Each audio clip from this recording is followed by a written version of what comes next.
All right, and here we go. Let's go for another episode of Hangry Caveman. And today we've got Phil Brown. How are you doing, buddy? I'm good. I'm very, very well. It's sunny. I can't complain. How about you? Yeah, not too bad. Chilling out, getting ready to have a chat with you today. Get you some advice. No. So I know you kind of changed your profession since last time we've spoken. Yeah. So, well, we know each other from being. I was a personal trainer in London for about 8 years. In Central, that's how me and Kev know each other. And then I'd probably say I'm somebody who's got a portfolio career. So I went from PT. Well, actually, before that, I've got a Bachelor of Arts degree. Then I was a personal trainer for 8 years. Then I had my own marketing company for 5 years. And now I have my own bespoke estate agency in the Reading area. Yeah, so that's what I'm doing these days. Yeah. That's why I thought it'd be an interesting talk with you today. Yeah. With all the COVID-19 lockdown and the uncertainties in the property game. Yeah, it's most certainly, it kind of feels like the property industry was, with Brexit, it kind of feels like it was like on the floor anyway. And then it was just starting to sort of get back up after being kind of beaten up. And then COVID-19 came along and then it kind of feels like it's just been kicked to the floor again. The property industry can't really get a break.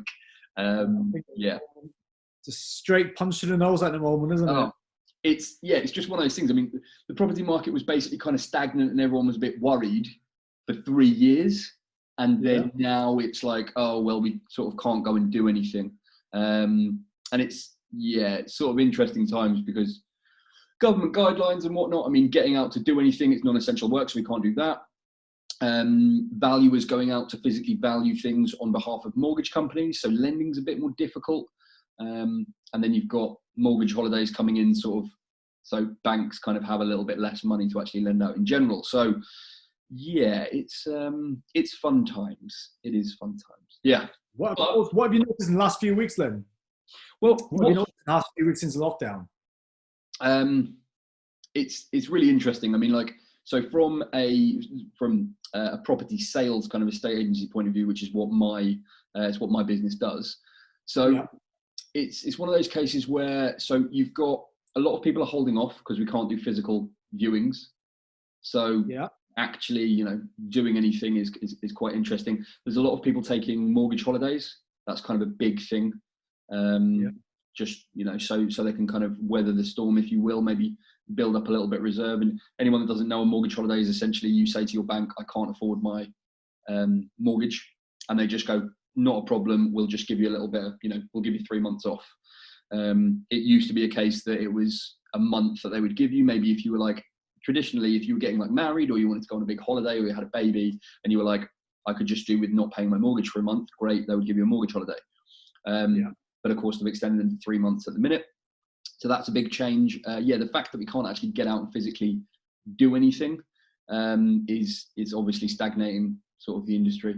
And then from an investment point of view, this is another thing, we'll probably maybe jump ahead a little bit, but from an investment point of view, there's loads of different strategies when you invest in property. I invest just in buy-to-let properties. So I have a portfolio of just buy-to-lets. Buy-to-lets are traditionally kind of like the unsexy model. Because it's like, one family or, one contract and, they pay you and, there isn't, it's unsexy. There isn't anything like, oh, it's loads of money and it's all this and da, da, da, da. No, it just does what it needs to do and it's simple and it's lovely. Whereas if you look at the serviced accommodation investment model, which essentially is people who do Airbnbs. Now those guys have really got a lot of problems because they quite literally can't get anyone to, all the smart ones early on would have got people in, maybe, I don't know, they would have got people in or they would have advertised them as like self-isolation, kind of accommodation. But in general, that market is basically just stopped for right now because nobody can do it. So of course, if you were an investor in serviced accommodation and Airbnb, sort of short-term lets, you're pretty screwed right now. And then the other thing is people who have HMOs, so house of multiple occupation. Of course, it's a bit of a problem, because if you get one person who's got COVID-19 in that, it then kind of affects the rest of the rooms, and you've got a lot of people who have sort of gone home or gone to other places, and then you've got a problem with rent and whatnot. So from an investment point of view, landlord point of view, it's kind of shaking things up. Well, what it's doing for me specifically, it means I kind of look at the strategy I have, which is very simple buy to lets, and I think it's a very, I stand by that strategy, and I think it's really good. It can weather most storms. Yeah. I mean, what would your advice be for tenants right now? I'm sure there's going to be a lot of worried tenants out there. Yeah. So, I mean, with tenants, I mean, my biggest thing is like I've got great tenants. I have letting agents that work, because some of mine are in the north, a bit closer to you, Kev. And then some of them are one of them's in London. So I have people that manage them for me, and I think that's the key thing. Like, have people that are there and good at what they do, and pay them to do their job well. That's fantastic.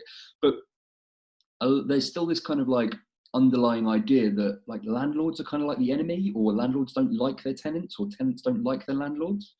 And there shouldn't really be this. Like, we're all, I provide phenomenal like accommodation for somebody, and they pay me for that. And I keep everything up to standard. I do everything that needs to be done, and you work together on it. So when this all kicked off, what I did was I rang both my letting agents and just said, look, because with the lenders that I have for my the two different lenders I have for my portfolio, they're willing to give me buy to let mortgage holidays. So that means I don't need to pay the mortgage for 3 months. So then what I did was I got in contact with the letting agents and said, hey, look, if they have any financial difficulties whatsoever, they give you a call. And then I wanted my letting agents to know this, but I didn't want to give it as a quick turnaround excuse for my tenants not to pay me rent, if you will. So I was setting up with the letting agents and just said, look, if they're in trouble, if they come to you, then let me know. I can take a mortgage holiday. They can have rent relief for 3 months. Yeah. Everyone's happy. Everyone's helping each other out. Because if I haven't got to pay a mortgage, then I don't need the rent on those months, and then the rent will then be sort of distributed over the other months that they stay, in the property. So no one loses any money, no one gets anything for free, but it helps out at that time. So my biggest advice for tenants is just have really good communication with whoever manages the property. So if that's the letting agent or that is the landlord, just have good communication. And also, this is a real big thing. Don't wait until you've missed a rent payment to call someone and tell them you've got problems. Yeah. And that goes. Yeah. I mean, I mean, it's a mutual respect, but also it's a this goes for mortgages as well. Like if you're a landlord, or just you've got a mortgage on your own property, if you have financial problems, the banks, like the last thing the banks want to do is repossess your property, because it's just so much hassle to do that. Like no one wants to do that. So if you get in contact with your mortgage company and go, hey, look, I don't know, lost my job, whatever, blah, blah, blah, blah, blah. I'm going to find it difficult to pay my mortgage next month. They'll be like, okay, well, let's work with you and sort something out, because that's the real thing. Like mortgage companies aren't the enemies, landlords aren't the enemies. Good communication is the key. Yeah. Okay. Yeah. I mean, from all this, would you advise people? What would you advise people on this kind of market now? I mean, let's get a bit more fun on this. Oh, an opportunity here, or do you think there's not really an opportunity here? You know what? Right. Let's put it this way. So, I really like what's his name? Oh God, I can't believe his name. He's like the most the guy that's like the most famous investor ever, Warren Buffett, right? Yeah. He basically has this principle, and I'm probably going to absolutely wreck this saying because it's probably far more beautiful than the way that I'll say it. But he's basically like, when everyone else is scared, you should be bold. And when everyone else is being bold, you should be scared. So this is one of those times that nobody is in the marketplace. Like nobody has the money. So if you're an investor and you have couple of $100,000 just sat in your bank account, and you can find yourself a really good deal in a prime location. So when it comes to investing, there's a few things that mean that you kind of safeguard your investment being good. Now, there's two guys that run a podcast. I used to work with them, actually. They're great guys. It's called the Property Podcast, run by two guys called the Robs, Rob Dix and Rob Dix. They write books, podcasts every month, free education. They're fantastic. If you're thinking about, investing in property, just listen to those guys religiously. You'll do well. Now I steal from them what I call the fundamentals. Now the fundamentals for a property investment is it near a university or a centre of education, so that students you can rent it to? Is it near a centre of industry? So there's going to be lots of like blue collar workers, let's say, or say like a Bentley factory, a big Amazon distribution centre, all those kind of things. Or and also then, does it have good transport links? So can you get into a major city? So if you look at the property I have in London, I mean, it's within zone 4, and it's a 7-minute walk to the Northern Line, so you can get everywhere. Cool. And then up north, I have 4 properties in Bolton, and that is only I think like a 9-minute walk to a train station, and then that'll get you into Manchester Piccadilly in half an hour. But also Bolton's got like £1 billion going in in the next 10 years. It's got the head of Reebok is there. It's got a university, so it's got everything you need. But so back to your question, if I was an investor and I had 200 grand sat around and I was looking to go and get myself a bargain, to be honest, right now is where you're going to find it, because you probably find yourself, you've got some landlords with, they might just do serviced accommodation. They might just do HMOs. And those guys at the minute haven't got any tenants, or they're going to have a decent mortgage and they can't get anybody to fill it. So they're going to be looking to offload it quick at a really, really good price. And the reason why I say it's really for cash investors, because mortgages at the minute you can get them, but the turnaround is going to be slower.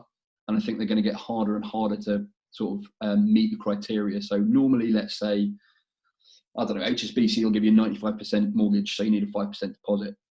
But I think that's going to go up and up. So before long, it's, you need a 20% deposit and they'll only lend you 80%. Or you need a 30% deposit, they'll only lend you 70%. So yeah, I just think that's where it's going to go. But yeah, if you're a cash investor, get yourself into that marketplace, get yourself in amongst some good kind of investor circles, networking circles. Like Facebook's got loads. Each area, like I go to the Property Investor Network meetings here. I then go to another one, but I probably have access to probably 200 investors if I wanted to. So if you had a chunk of money and you were like, I'm going to invest here, it's got everything I want, you know what you want, get yourself some good deals. Get yourself some very, very good deals. So your advice is buy. Yeah, but if you're in the right situation, buy. If you know what? Yeah. If you do have the cash, I would definitely invest. Yeah, definitely.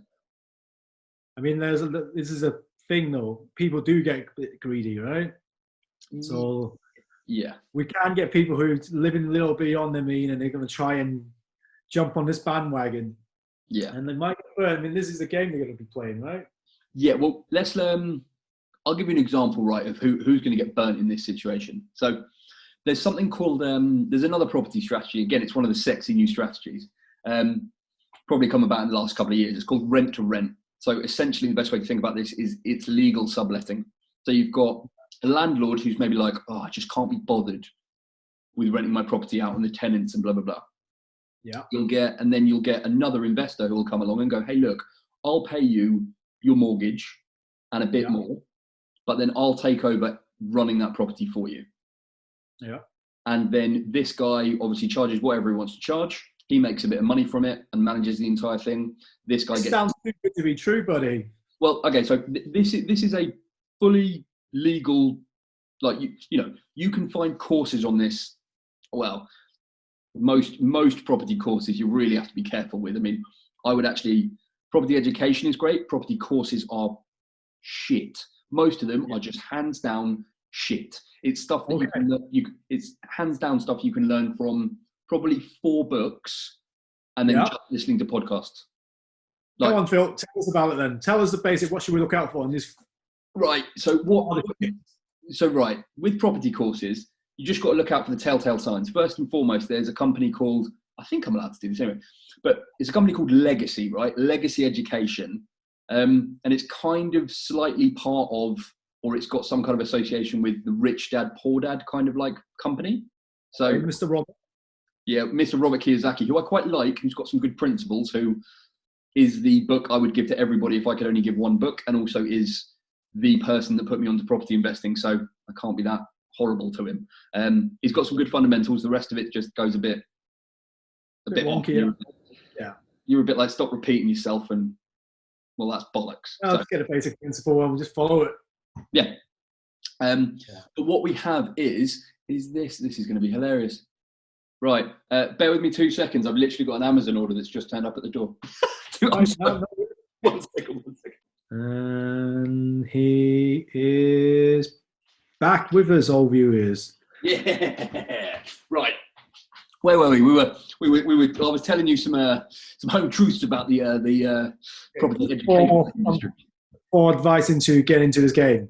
Yeah. Right. So, property investing courses. Whew, this is just the subject. So, right.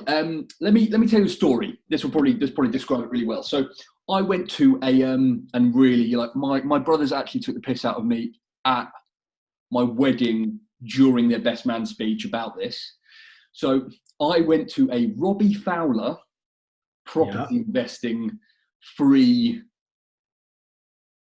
like 2-hour talk. Yeah. And it's run by this company called Legacy Education. So Robbie Fowler, the football player. Yeah. So it's really interesting. So Robbie Fowler apparently won the chance when he was at Liverpool, because he basically owns like 500 properties or something. Because all he did with his money when he was a footballer was buy these little houses. Yeah. But what they did was they basically, this company found out about that, and then they just took his name because everyone knows who Robbie Fowler is. So, like, they can use that. And what's great is at the bottom of all of their sort of adverts on like Facebook, it'll say Robbie Fowler will not attend this like event. Yeah. And then so I go to this. They're great at sales. Just great at sales, but they also use a lot of NLP, a lot of like, they get you into a yes mentality. They get you to do this whole ka-ching thing where every time they say, oh, does that sound good? Ka-ching. And then everyone goes ka-ching. So there's this real like, I can't think of anything worse. Oh yeah. To be honest, knowing you, like if I'll just go into my hangry fucking pissed off mode. And that's the best bit. I could see you just being like standing up and going, well, this is what the fuck is this shit? Oh, yeah. But yeah, so I went to that, and then this is the thing. I was kind of like, oh well, I'm not somebody to get fooled. Boom. Yeah. £1,000 weekend course paid on a credit card. Done. I mean, didn't even, and then on this weekend course, right? Again, they teach you all the stuff that you can find in books. You spend 3 days where they use, this is a really interesting. So there's a guy called Mike Winnett, and he has a YouTube video called The Contrapreneurs. Okay. And he is an entire YouTube video that talks about these guys and how they do it. But essentially what they do is they sort of do a lot of NLP. They do social shaming. So they'll ask you questions like, who wants more money? Put your hand up. Everyone puts their hand up. Now, if somebody doesn't put their hand up, they're like, well, why are you in this room? Why don't you, do you not want more money? And then after that point, of course, that person will always put their hand up. So they use social shaming. They'll keep you in that room for 12 hours. So they give you what's called decision fatigue. Yeah. So they literally wear you down. And then they do a couple of these like things where they get you, which is quite an interesting thing anyway, but they get you to ring your credit card company and ask them to give you $100,000 limit on your credit card, just as an exercise. But then of course what happens is you don't get $100,000 limit, but you get a $10,000 limit. So they increase it because you've asked for it. And then later on they ask you, oh, what did you get? Oh, I only got this limit. I only got this. So they already know you've got loads of money available on your credit card, right? Wow. And then it goes you're probably about 2 days in of a 3-day course. Yeah. And then they tell you how much it is. The cheapest the cheapest sort of like course that they do, which is kind of like mentorship, was 20 grand. Holy shit balls. 20 grand. Absolutely. Well, basically what you're telling me is if you have no morals and you're willing to sell your soul a little bit, you can make a lot of money in 12 hours. Yeah. But what's very interesting about the way that this sales technique works is there's a lot of people now, and the property industry specifically has come under a lot of fire because for two reasons. One is incredibly tragic and horrendous, and it's why there should be regulation within the industry. So there's a chap called Samuel Leeds. Now, a lot of what Samuel Leeds does is actually really good, but he had somebody attend his course who was ex-military and was looking for a way to really make his life better. He bought a course for about 12 grand. They then, you know, as far as everyone can tell, they basically then were like, well, almost like get lost and get on with it. And the guy unfortunately committed suicide. So it's really like horrendous what that can do for you, and sort of how they get you into this mindset, and you're really kind of like let's put it this way, I would have paid that money if I had it. And I'm somebody that knows all the tricks. But when you're there, it's a very different, I mean, I left as Kev, would you say I'm a positive person? You are a very positive person. All right, perfect, cool. And how long have we known each other for? Man, good, what, 8-9 years? Something like that. Yeah, exactly right. So you know me, I'm a positive person.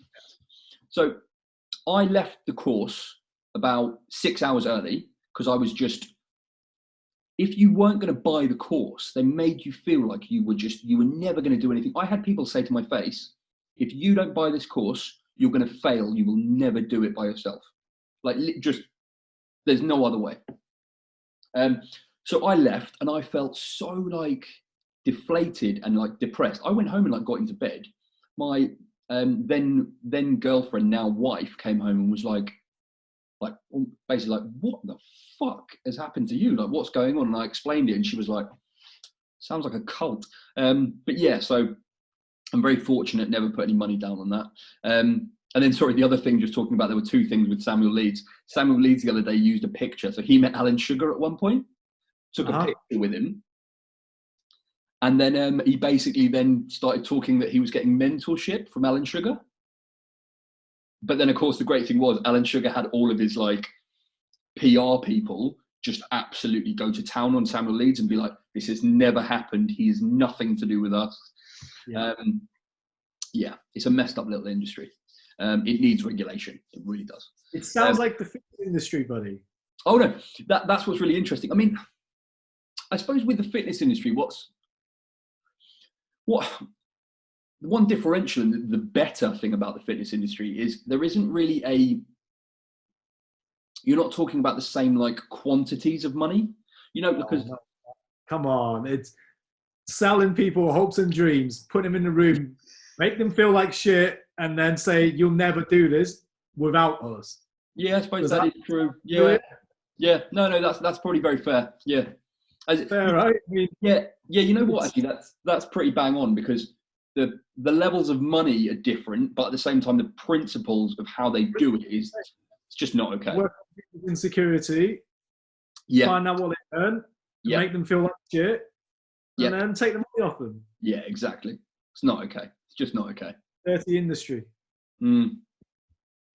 Man, the other two. Come on. So we've done 2. What's that? You had 4 go-to principles, right? Oh no, sorry. Yeah. I think the go-to principles were basically the fundamentals were that was just how you sort of. Oh God, I can't bloody remember, mate. What were we? So we go so 4 people or 4 things that you've learned over the years of being in that industry. We'll come back to it when we get a chance. Yeah, cool. Okay. Yeah. What other courses? I mean, what courses would you tell people maybe to look into? What like actual courses that they're going to benefit from? Right. So they should be held as almost like the go-to kind of almost like gold standard, because they basically try not to sell to you.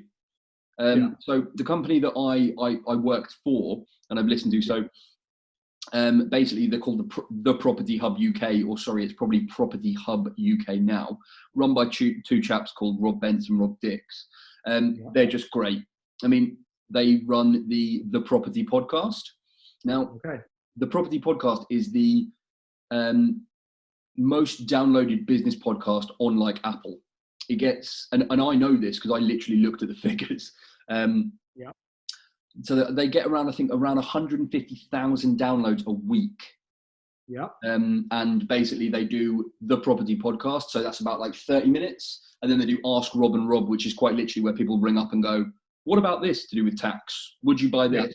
And then they answer the questions. Now, education wise, they have, so if you just go to like the Property Hub, I think .com or .net or whatever it is, they run their own sort of like educational, or they have their own sort of like university, which is totally free.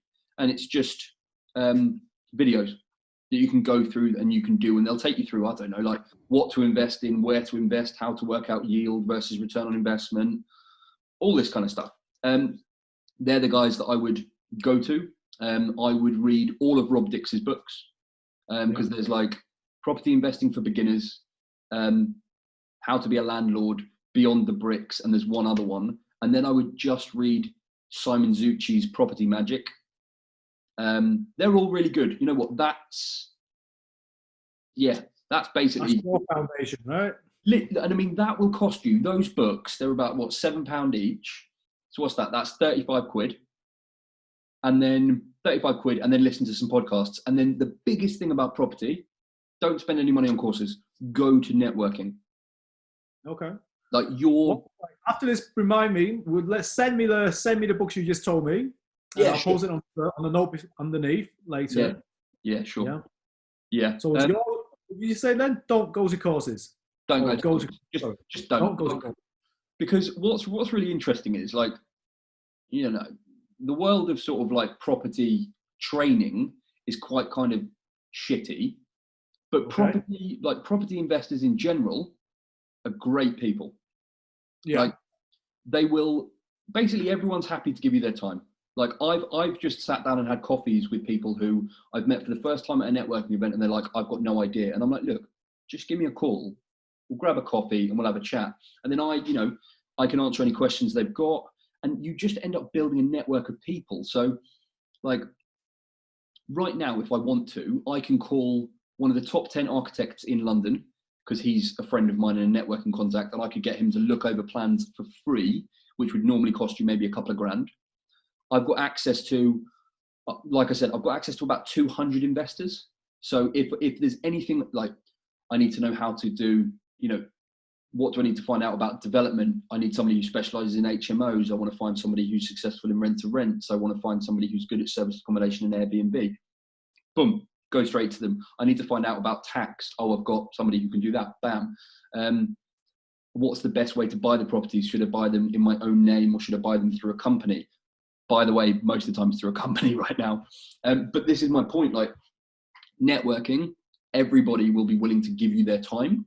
And let's think about it this way. So like, what's the best way to describe it? So like, you should learn from people that do, not people who just know how to tell you how to do it. So I'm going to get a little bit on my high horse here, and I've got friends that are teachers, and I'm not offending you. And obviously I like teachers, but my point being is like, if you, I'm just trying to think what's the best, like you should learn from people who are doing it because they know it inside and out. Don't learn from people who have just read a bunch of books, done a bunch of exams, but never have done it. If that makes sense. So I'm a big believer in that. Like, to drive a car on YouTube. Oh yeah, fucking hell, that's a great example. Oh, well, I've got a Lamborghini and I do all this and I've got a video in front of you, so I must have loads of money. It's like, well, no, that's bullshit. You rented the house that you're in, and if you really made that much money, why are you trying to sell it to other people? Just get on with your life. Man, exactly. Why would you be sitting in front of a YouTube channel telling people how to make £1 million a year? No, but that's kind of what I would be doing if I had £1 million and not have to do a thing. well, no, but it doesn't make any sense. It's the same with property courses, right? If somebody is selling a course in Reading and they're saying, I'm going to show you how to be like, I've made all my money being a property sourcer and I make 500 grand a year. It makes no commercial sense to teach a room full of people how to do the same thing, because then you've got 30 other people vying for the same, the same properties that they would be. So it's like, of course they're not that wealthy. That doesn't make any sense. Like, they're just trying to rip you off. Yeah, but humans are greedy. When they see numbers and big numbers, they want that. Yeah. You know what? Just that's one thing that really confuses me, because I just think people who are out to devastate other people for their own means. So say you're saying to somebody, okay, well, I don't know, you work, I don't know, you're a shop assistant and you do have this limit on your credit card, but you only make 30 grand a year. But this property course is saying, oh, we'll spend 10 grand on this course. And that's going to put you into a lot of debt for a long amount of time. That's not okay. You are a fundamentally shit human being for doing that. There is no excuse. Oh, well, the company did. No, it's your decision to be pushing people to do that. You're a shit human. Yeah, people have no morals. Nah, it's horrible. It's horrible. Absolutely horrible. It's just not. Yeah. Why would you be okay with wrecking someone's life just to make, like, I don't know, 5 grand? Doesn't, no. Yeah. You've got to be able to sleep at night. Well, the thing is, these people can sleep. These people can sleep, man. It's disgusting. It's absolutely disgusting. What were we saying before I got on my high horse? I was thinking it was on about some sort of, man, now you got me thinking now. I'm just going with the flow. I'm sure there's something about courses. Yeah. No, sorry. It was just generally talking about networking. Like, networking is the key. I mean, I love the phrase, your network is your net worth. Now, I love that, because I just think and you will never understand the power of your network until you have one. Like, I used to not really like, I don't know, networking. I was a bit like, but then all I started figuring out is go to a networking event where usually there's some talks. So I go to the Property Investors Network here, which is great, really good people. Where's here, Phil? Where's here? Oh, sorry, in Reading. In Reading. Yeah, it's run by a couple called Rupal and Guy, and they run it at the Grosvenor Casino. Oh, no, shit, it's not the Grosvenor Casino anymore. It's somewhere else. Anyway, but it's PIN, Property Investors Network. They've got them nationally. They're fantastic. But with those, there'll be a synopsis of the people that they've got talking there. And then it's a case of, I go to networking for 2 reasons. One is just to keep up my contact with people. So just to keep in their mind, if you will, but also see if I can help anyone. And then the other thing is, so there's a guy called, he runs a podcast called Tej Talks. He's a really cool guy. He always wears a yellow t-shirt. And he was talking about self-branding. So that was February's PIN in Reading. And I was like, I want to listen to that. And he was he was just, when you see people who are just good at talking, probably like me right now. But he was just really good at talking, and he was really captivating to listen to. But again, I was like, right, that's got value in it. Let's go and listen to that talk, but then also just network while I'm there. Yeah. I mean, like what we just saying before. I mean, what should we say to the beginners who want to get into what you were saying, get into these network? What should they be expecting? What would you expect them to do? I mean, usually it's quite scary the first time you go to networking, but I mean, it's just a case of get yourself along, and you'd be surprised how quickly someone's just going to talk to you, and then it's just a conversation. And once you've been you're over that hurdle. In general, it's usually you turn up, there's networking, you just hang out, talk to everybody, catch up. There'll then usually be a presentation by somebody, their particular strategy or giving advice on something, and then more networking, and that's kind of it. So there's not, it's nothing to really ever be scared of, but it's always that case. Just go be willing and open just to have conversations with people, and it's okay to be a beginner. There is, like, property investing is kind of one of those things that everyone's trying to get to financial freedom, which is essentially where financial freedom is usually classed as £3,000 a month. So £3,000 a month net profit from your properties means you could arguably leave your job if you wanted to. You'd have enough money coming in to pay your mortgage and bills and all that kind of shit. So everyone's like, oh, I need to get to 10 properties and I need financial freedom. And it's like, but it's also totally okay to go in there and go, I'm totally new and I don't know anything. And I'm just here to learn, and that's really great. And that's kind of what you want to go there with, just an open mind, just willing to talk to people and be okay with that. It always helps if you've got business cards, because that's a good thing just at networking events, basically. The amount of times I've been like, oh man, I forgot my business card, because you just give out so many, everyone's got them. Yeah. But, I mean, everyone should go to networking, whether you're, fitness industry like you, Kev, or I don't know, if you're a mechanic, there's probably that. If you're an actor, if you're a singer, if you're a writer, there's literally networking events for everything. And I think it's great. It's just a place to collaborate and make sure you're not going mad or doing anything really, really wrong, because you can bounce it off people. Because I think a lot of people want to they see an opportunity, but they don't know what to do with the opportunity. I think.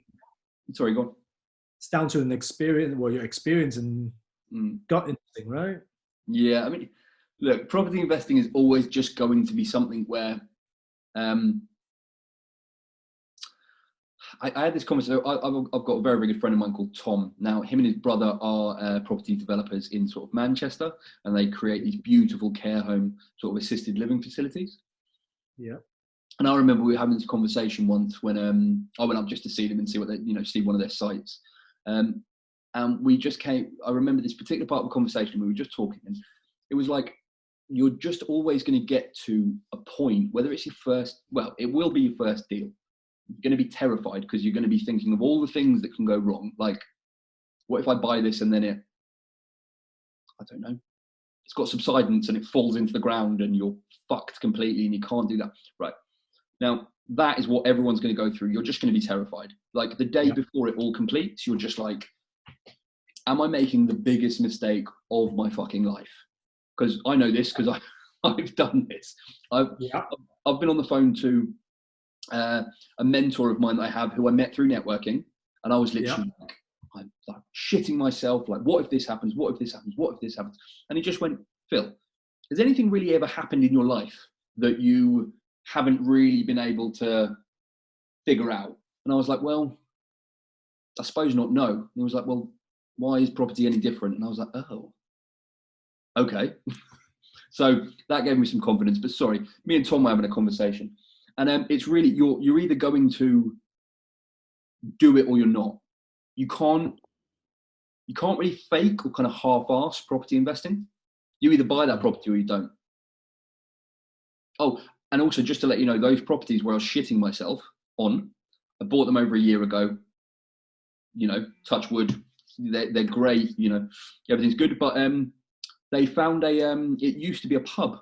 So I had 3 surveys done on that property, and not one of them told me that it had a beer cellar. Oh, nice. So all I would say is that was a surprise.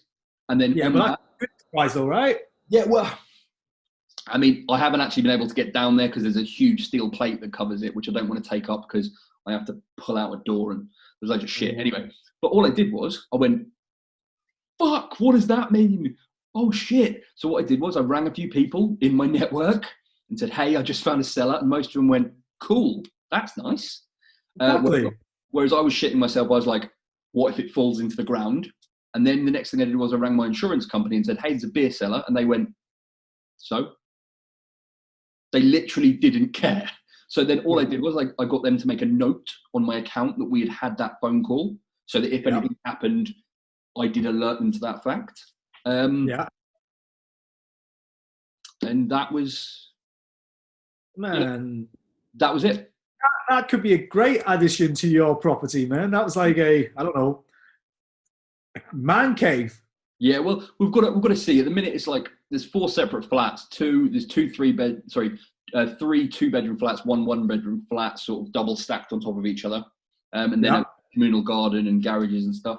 But yeah, it's whether or not I mean, it's probably a beer cellar, so it's not particularly big. Depends how tall it is, and that might just be a real hassle. But it is an extra addition. It is a bit of something cool. What could I do with that? So yeah, we'll see. Potential's there, buddy. Potential's there. See what happens. Yeah. So that's the thing. That's just you. If you're willing to walk this line, you have to expect all the surprises, right? Yeah, I mean, you just, it really is just one of those cases. If you're not going to take the risk, then you won't get the rewards. Like, it's just, it really is that simple. I mean, and then it's a case of, I'm risk adverse, so I take out insurance on everything. So on all my tenants, they have their tenancy agreement, and they are vetted through something called HomeLet, which sort of, checks their previous landlord and their previous landlord as well as their employment.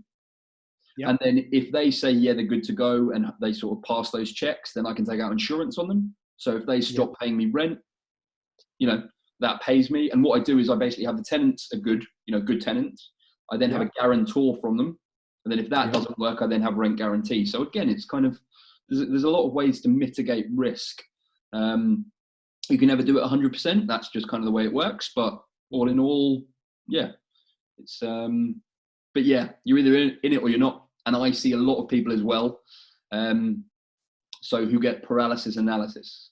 So people who are always looking for the best deal. They are always going to do this long list of amazing things in property, and they're going to be millionaires by, in 5 years. And I'm like, watching. Well, it's just one of those things. I'm like, great.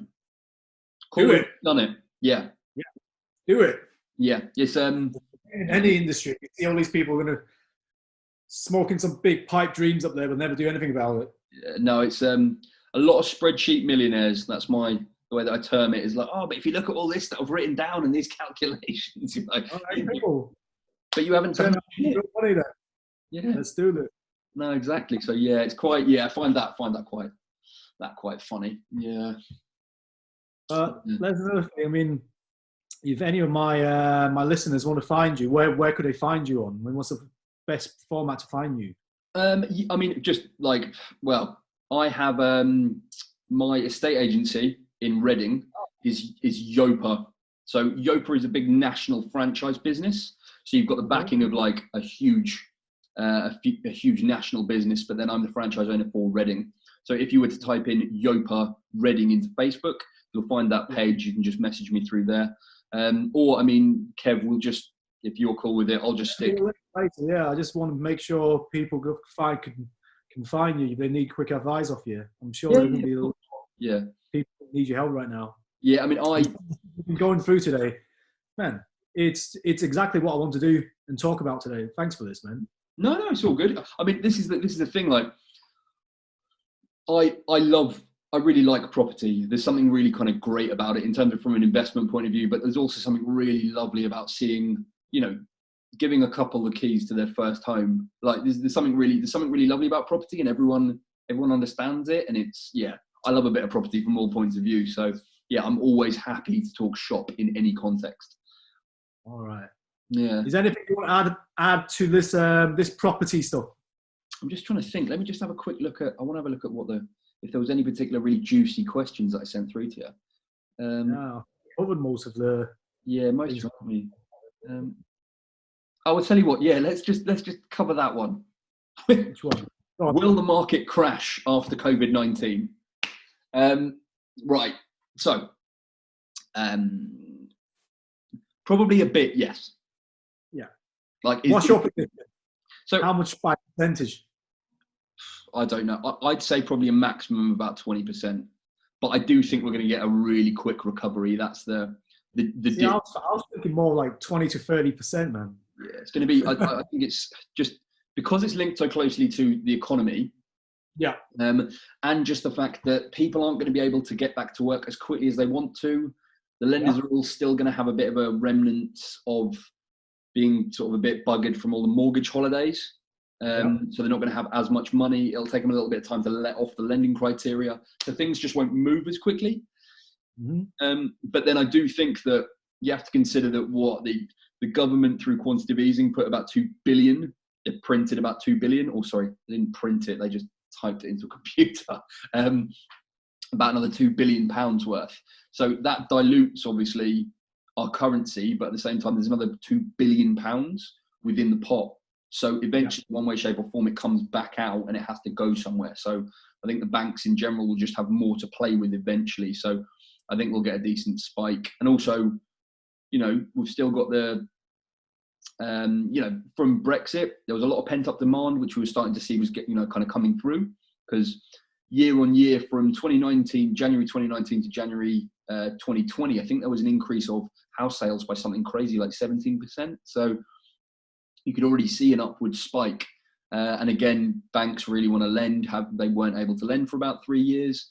So I mean, just a lot more people sort of getting into the market.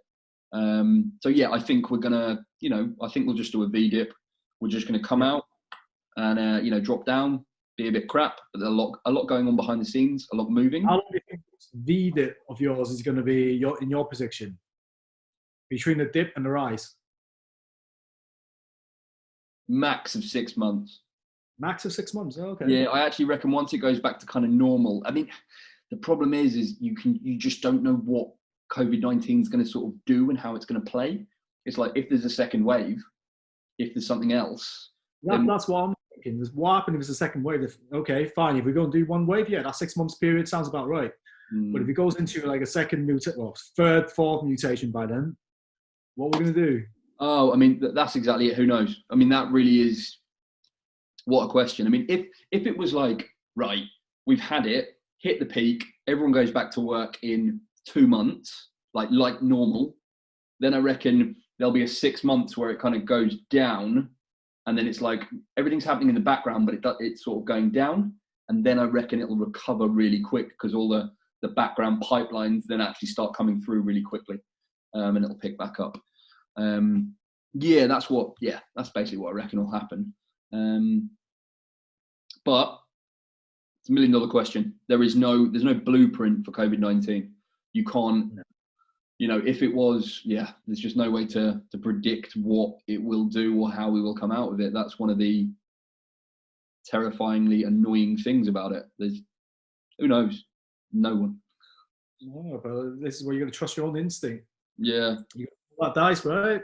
Yeah, exactly. There you go. Yeah. Did it?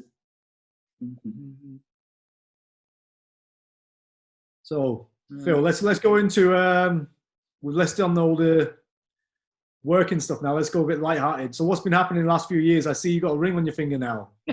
Yeah. So, a lot actually. So, what did I do? Probably since the last time I saw you. So, I moved out of London, stopped being a PT. Yep. I started a social media marketing company, which I really enjoyed. Yeah. And then I just got really lonely. And then in the background, I met my wife, Jess. So me and Jess have been married for 1 year. We've been together for 4 years. We met on Elite Singles, which, by the way, there is fuck all that you have to be elite about to be on that website. But of course, don't tell Jess that, because it's basically me saying she's not elite. Right now, mate. Right now. But yeah, that's what was really, yeah. So we've been married for a year. We've actually we're expecting a little girl on the 24th of July. Congratulations, buddy. Thank you very much. So yeah, that's exciting. So we're just sort of getting the house ready for that, really. We actually I've got a dog called Theo, who's like a little toy poodle, who's tiny. We've got a rabbit called Mabel, and then 2 days ago we got 3 chickens, like rescue chickens. So yeah. Wow. So yeah, our house is really good fun to be in. There's always something to sort of. Sure. But yeah, so just sort of sorting the house out, ready for. We've already. This is probably, well, everyone I know already knows the name, but our little girl's going to be called Arabella. So I'm just sort of getting things ready for that. So just my office at the minute is in our first bedroom, and then we've got a third bedroom in the attic. So I'm just currently in the process of swapping them over. So that's about that, really. Being a daddy. Yeah, it's going to be fun. Well, it's going to be fun, and from what everyone tells me, it's going to be absolutely knackering. Yeah. Yeah. No sleep for you, Phil. No sleep for me. No sleep for me. Yeah. Yeah. So that's. I'm just trying to think of anything else. No more crazy snowboarding holiday with the boys anymore now. No, I mean that'll probably still happen. I just need to be a bit more careful. Yeah. But all in all, yeah, that's. Oh, I mean, I was in. Oh, this is a funny story as well. Hopefully, Jeff. So I was in. So me and Jess obviously booked our. So we got married 15th of March 2019, and then we booked our honeymoon, which was to go and see a friend of ours who lives in Kenya, and then go on safari and do all this cool stuff. Okay. But we didn't think Jess would get pregnant as quick as she did. So essentially, I went on our honeymoon by myself in December. How does that work? Well, it all comes down to, so Jess couldn't have the yellow fever jabs and she couldn't take the malaria pills, and that can be dangerous for the baby. So, and then we couldn't. It didn't sit in any of the categories where if you cancel it, you can claim it back on your insurance. Yeah. So yeah, we basically had to do that. So that was kind of bittersweet, funny, really not funny. Gonna have to do another honeymoon, buddy. Yeah. To be fair, it's kind of like, my friend Mark still lives out there, so it's like, well, it'd be so terrible if we have to go back to Africa and go on safari again. Yeah, that'd be all right. That'll be fine. Yeah. All right. Yeah. Well, thanks for your time, Phil. I think let's bring this episode to an end. Cool. Lot of knowledge bomb. Thank you very much. You are very welcome. Catch up soon. Yeah, definitely. Yeah, cool. Yeah. All right, buddy. Cheers, Take bud. it easy. All right, take care. All right, bye.